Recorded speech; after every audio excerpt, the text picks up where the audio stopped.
In Shanghai for nearly 3 months now and still unable to secure a job. From Monday to Friday, tirelessly scrolling through job postings, yet not even a single interview opportunity arises. The search for employment has become an anxiety-inducing ordeal. A 22-year-old college graduate in Shanghai finds herself on the verge of leaving the city empty-handed. Today marks another day of interviews. I decided to give myself just one more week. If a job isn't found by then, departure from Shanghai is imminent. Having spent a year in Shanghai, I already switched jobs 7 times and faced countless interviews. But the highest salary offered was a mere 5,500 renminbi per month, yet rent demands 1,550 per month, leaving only a few thousand renminbi at the end of each year. My latest job lasted only a month, as the company didn't provide social security and housing fund payments. Moreover, rumors of salary delays circulated among veteran employees, prompting my quick resignation. The cycle of job hunting has plunged me into a state of anxiety and confusion, as the high cost of living and fast pace of Shanghai life leave me struggling to catch my breath. Guys, I made up my mind. I'm officially leaving Beijing. I've packed up all my belongings and had them shipped back to Hangzhou. This marks the end of my 11 years of Beijing drift. No matter how tough or exhausting it was before, I never thought of leaving. I came here at the beginning of 2013 and time has flown by. Unknowingly, I'm already 35 years old. I never imagined I'd still be without a house or savings, even in debt. It's safe to say I'm a complete failure. In China's major cities, the cost of living is high and the competition is fierce, especially amidst a dimming economy and increased unemployment due to the withdrawal of foreign investments. This has compelled many Chinese youth to seek employment in rural areas back to their hometowns. A recent survey conducted by the China Higher Education Consulting Institution, MICOS, has sparked heated discussions among Chinese people.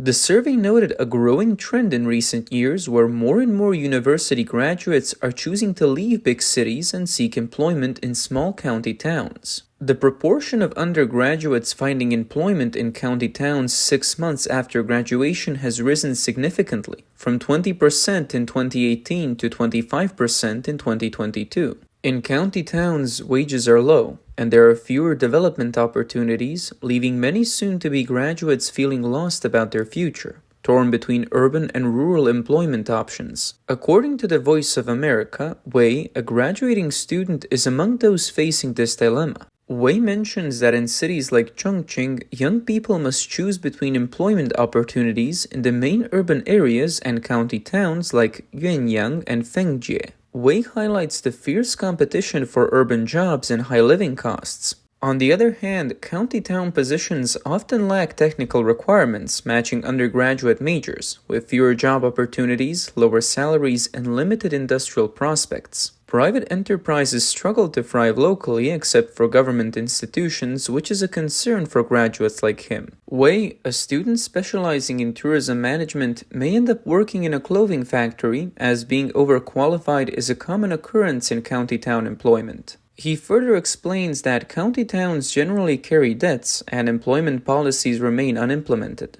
Many young people take up unstable daily wage jobs.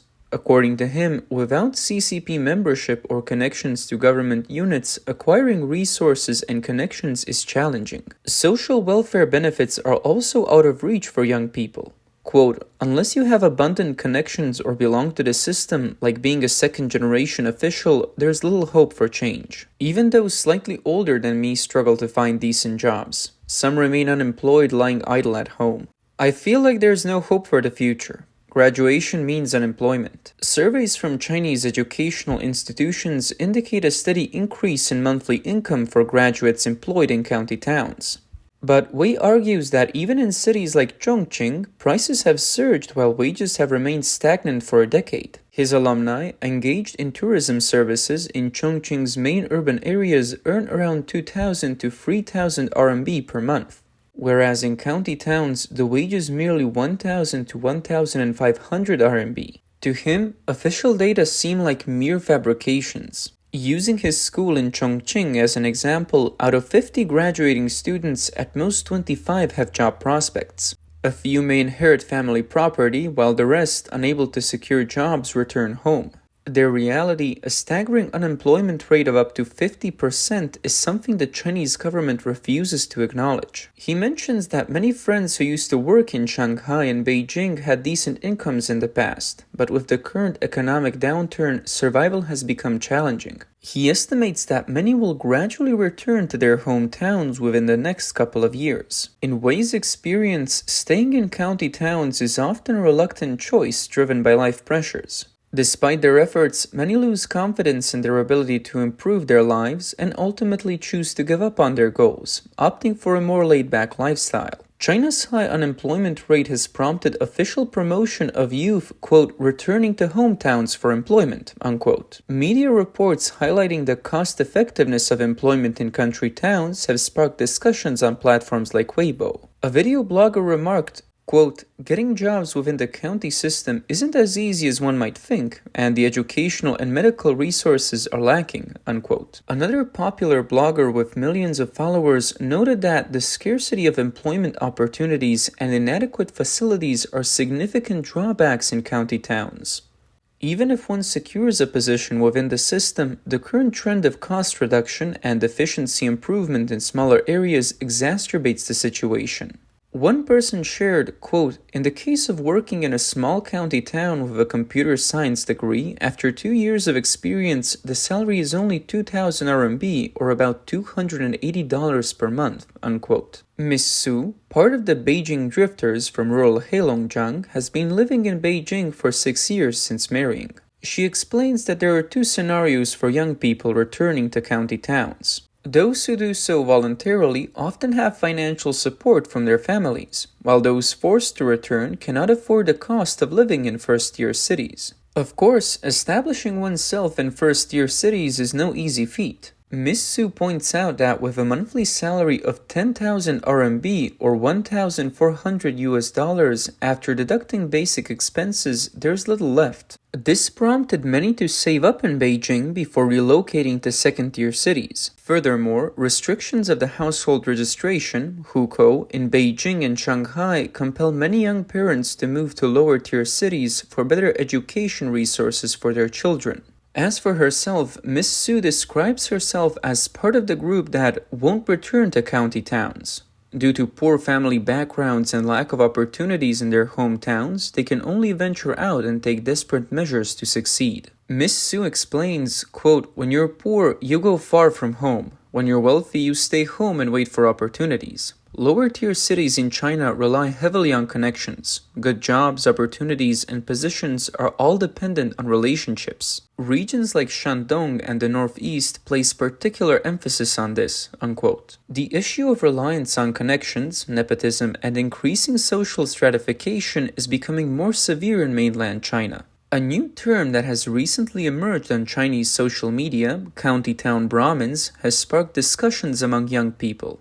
Brahmins refers to the highest caste in India. County town Brahmins denotes that in regional cities at the county level, a vested interest group has formed, establishing an invisible class system. In these county towns, there are a few prominent families with high-ranking officials who monopolize key industries, making them the local Brahmins. Essentially, these families have inherited control over various industries and authoritative institutions in the county, enabling them to pass down their influence from generation to generation.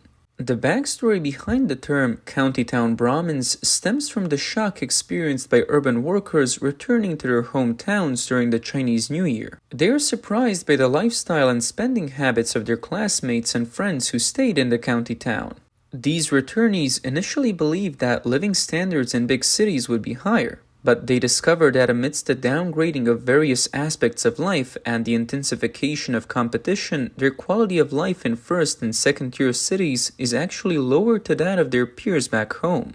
This realization leaves them feeling emotionally unsettled and sometimes even shocked. Of course, these classmates and friends who stayed in the county town primarily rely on family connections and enjoy special resource advantages. Their formal income may not be high. Perhaps they work as subcontractors, small business owners, or civil servants with a monthly income of 4,000 to 5,000 RMB, which is about 560 to 700 US dollars. The amounts are lower than the 10,000 to 20,000 RMB, which is about 1,400 to 2,800 dollars earned by urban white-collar workers. But they have additional income from gray areas. They often enjoy free meals, nightlife, and other perks without having to spend their own money. Additionally, with lower housing prices and no heavy mortgage burdens, they live a more comfortable life compared to their counterparts in major cities. This led to a sudden realization among these urbanites that they are not as well off as they had thought compared to their acquaintances back in the county town. A Travel Channel blogger shared his first experience of eating wild yellow croaker during the Chinese New Year at his cousin's home in a county town.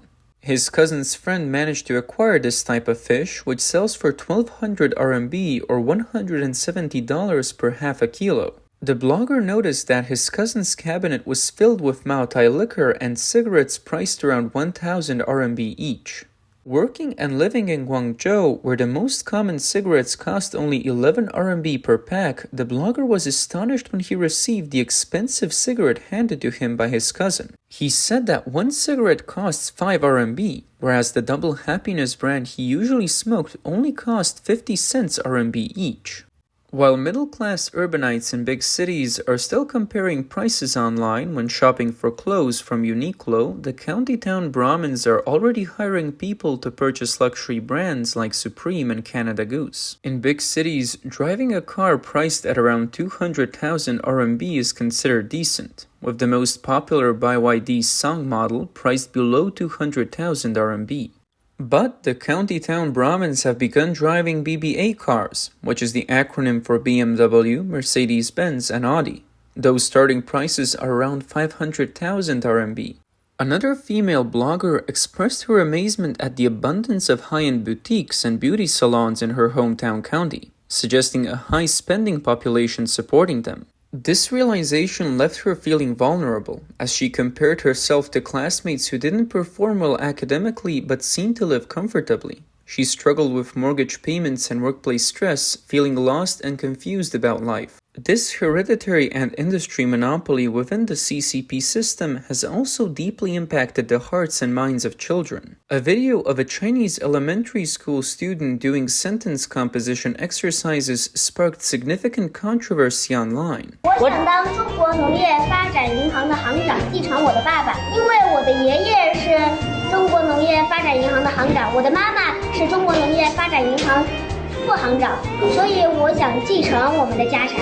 The innocent words of the little president of the agricultural bank have stirred up a whirlwind of controversy, shedding light on the current social landscape in China. According to an official response, investigations revealed that the father of the student featured in the video does indeed hold the position of branch president in a county. His mother serves as a departmental vice director in a municipal branch office. Both the student's maternal and paternal grandfathers were former employees of the Agricultural Development Bank, having retired many years ago. Moreover, the maternal grandfather had previously held the position of branch president in another county. People are questioning the concept of inheritance, particularly when it comes to a child. This incident has blatantly exposed the network of nepotism, offering a glimpse into the power structure of a certain prefecture-level city. These kinds of nepotistic practices in the workplace are widespread in mainland China. Previously, Chinese media had released an article titled Inheritance and Guardianship of 3 Generations of Tobacco Workers. It was quickly recognized as a portrayal of cronyism and familial corruption. Consequently, the Chinese government's attempt at glorifying rural life has truly backfired, ending in a public relations disaster.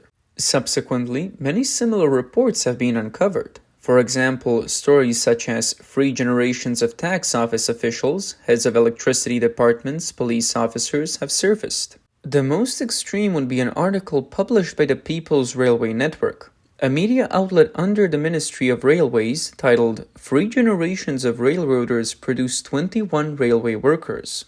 A former accounting manager at a bank branch in Hebei province, Miss Li, stated that having relatives within the same banking institution is quite common. Because banking enterprises are relatively stable and lucrative, there is often a desire among family members to secure positions within this industry. Internal recruitment processes often reserve quotas for relatives or children of current employees. Regarding the little bank president incident, Ms. Lee believes that conversations within their family may have been casual. In situations where the grandfather is already a bank president, the family essentially holds high positions within the banking institution, granting them significant authority. Therefore, decisions regarding personal appointments or recruitment become effortless. This includes hiring relatives, children, or daughters-in-law, which is often a straightforward process. She also remarked, quote, "Once Chinese individuals establish connections and gain authority within this industry, then you may hear statements like, 'This place is ours. If you need anything, just let me know. I can handle it all.'" I've heard similar remarks myself. When adults have this mindset, the children are exposed to it frequently. They may interpret exaggerated statements by adults to mean that the bank is their family's property and they can do as they please. This is one of the factors as I understand it. Ms. Lee believes that the current system under the CCP lacks fairness entirely. For ordinary citizens, their primary concern is ensuring their children receive a good education, pass exams, and secure a promising future. This systemic issue is also one of the root causes of the extremities seen in China's college entrance examination system. A former history professor at Weifang University in Shandong Province, Liu Yinquan, said that the current system has led to the emergence of a privileged class with communist affiliations. When someone holds a certain position of power, their jurisdiction is often treated as their own domain, akin to their household. Therefore, a child might innocently believe that if they become a bank president, the bank essentially becomes their family's property. He illustrated this point by explaining that if a bank president needs money for personal use, they can utilize various methods, including embezzlement. They could manipulate loans or transfer funds from the bank to their personal accounts. Similarly, a municipal party secretary wields immense authority over matters within their jurisdiction. They could arrange tenders to benefit their relatives' construction companies, effectively diverting funds into their family's pockets. Having encountered individuals from all walks of life, Liu Yinquan observed that some children of officials, second-generation CCP elites, and princelings living overseas exhibit inherent arrogance. They fundamentally disregard children from ordinary civilian backgrounds. He believes they consider themselves noble by birthright and entitled to privileges, viewing enjoyment as a natural and deserved aspect of life. Quote, "At times, their conversations reveal certain notions that seem utterly laughable," unquote. From the perspective of family education, Liu Yinquan believes that it's essential to cultivate children with correct values and outlooks on life. For instance, Confucian values such as benevolence, righteousness, propriety, wisdom, and trustworthiness, which represent fundamental human morals, being kind to others, showing humility, and practicing mutual respect, are principles that should be instilled in children from a young age. It's crucial to guide children towards correcting societal flaws as much as possible. Quote, "It seems that some children within the CCP's privileged system, those in positions of power, may feel overly successful and complacent, believing themselves to be superior individuals. While they may appear to be thriving, their fortunes could change unexpectedly. I believe it's essential to educate further generations to remain grounded and walk the right path," unquote. As the Chinese government faces financial difficulties, the prosperous days for the county Brahmins are drawing to a close. In January of this year, the issuance of municipal investment bonds in China reached 476.3 billion yuan, nearing the peak levels of the past 3 years. However, 98.5% of this was used to refinance old debts, leaving virtually no new funding available through this method. This has led to the drying up of a major source of wealth for the county Brahmins. Over the past 2 decades, they have found it easy to make money through municipal investment bonds. Local governments have been accumulating debt, supposedly to fund public infrastructure projects like roads and bridges. In reality, through networks of personal connections, a significant portion of this borrowed money has ended up in the hands of the Brahmins. They have established contracting firms, wholesale building material businesses, renovation companies, and property management firms, all benefiting from this flow of funds. Another source of wealth has been the central government's transfer payments. However, with the eastern provinces now facing budget deficits, they are no longer able to support the smaller counties in the inland regions. Thus, the county Brahmin families are also beginning to feel the chill of an economic winter, with their wealth significantly contracting. Despite an overall contraction in social wealth, disparities between social classes persist, and that is a systemic issue under the governance of the Communist Party of China. Addressing this issue would require a fundamental restructuring of the social system.